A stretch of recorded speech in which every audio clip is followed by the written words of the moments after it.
The beauty of photography is that we, or at least myself, do not try to replicate the human eyes with a camera.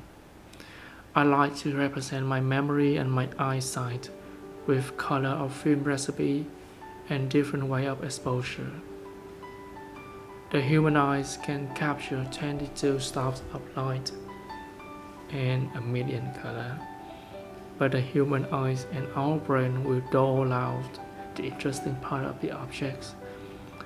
Only through the medium of photography that we preserve the memory and the feeling, not just the reality.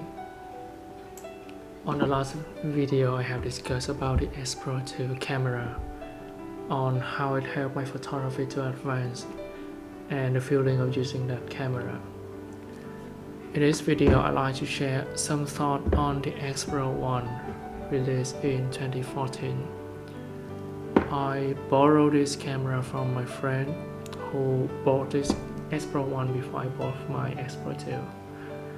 The X Pro1 was the reason why I switched from the X-T3 when I bought it first in 2020, and then I switched to X Pro 2 just 2 months later after purchasing.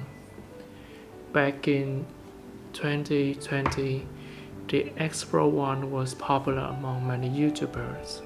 For the quality it brings surpasses the price. The lens my friend have on this X Pro1 is an XF Mark II. A little backstory on my friend.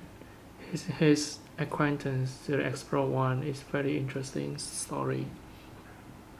He first came to photography through a rangefinder, which was a Canon QL19, handed down from a mutual friend who has been in photography for many years. So my friend has been shooting film with his camera for a year, from 2020 to 2021. Then film stock price checked up, and he did some research on an alternative to film, and the X Pro1 came up.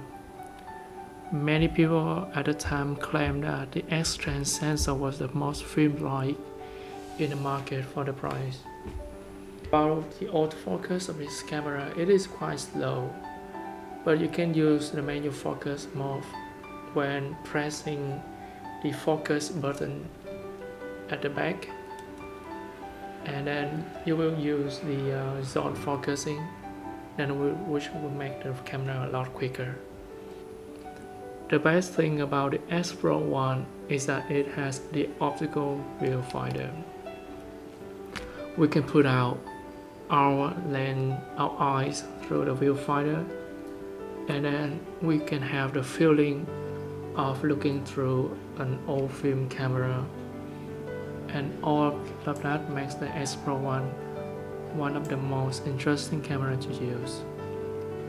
It may be less able to load up the film recipe than the X Pro 2 or the X Pro 3, but like a film stock, if you could find one single film recipe that suits your need, then you won't need any newer camera, because the X Pro1 has become the reliable tool and even your identity.